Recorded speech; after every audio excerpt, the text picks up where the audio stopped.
ज्यावेळेस शेवटी गोरगरिबांचा कोणी आधार नसतं, सरकार नसतं, कोणी नसतं, त्यावेळेस न्यायदेवता हे गरिबांचा आधार असतो. हे मी वारंवार सांगितलेलं आहे.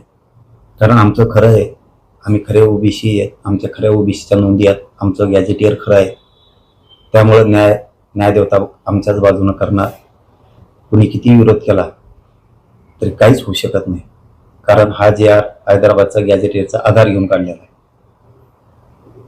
आता जळणारे असतात त्याला नाविलाजे, छगन भुजबळ सारखे जातीवादी लोक असतात ज्यांना मराठ्यांचं मोठं वाटत नाही.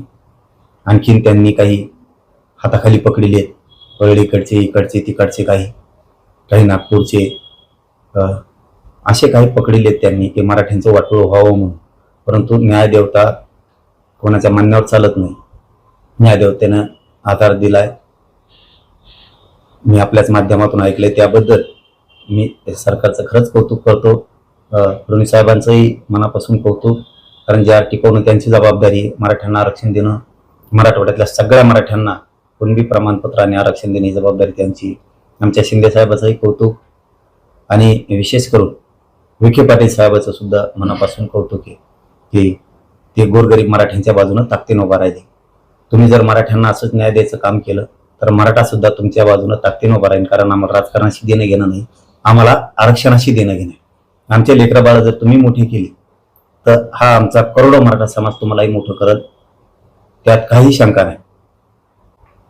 आज पुन्हा असंही वाटतंय की आज 17 संस्थांचं गॅजेटियर, कोल्हापूरचं गॅजेटियर, पुण्याचं गॅजेटियर, औंध संस्थांचं गॅजेटियरचं सुद्धा जे आर निघाल अशी सुद्धा आम्हाला आज आशा आहे आणि ते येऊ शकतं.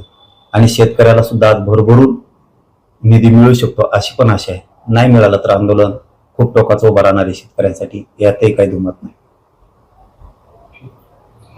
भाऊ, ही 4थी 5वी वेळ आहे आणि आणखीन सुद्धा त्यांनी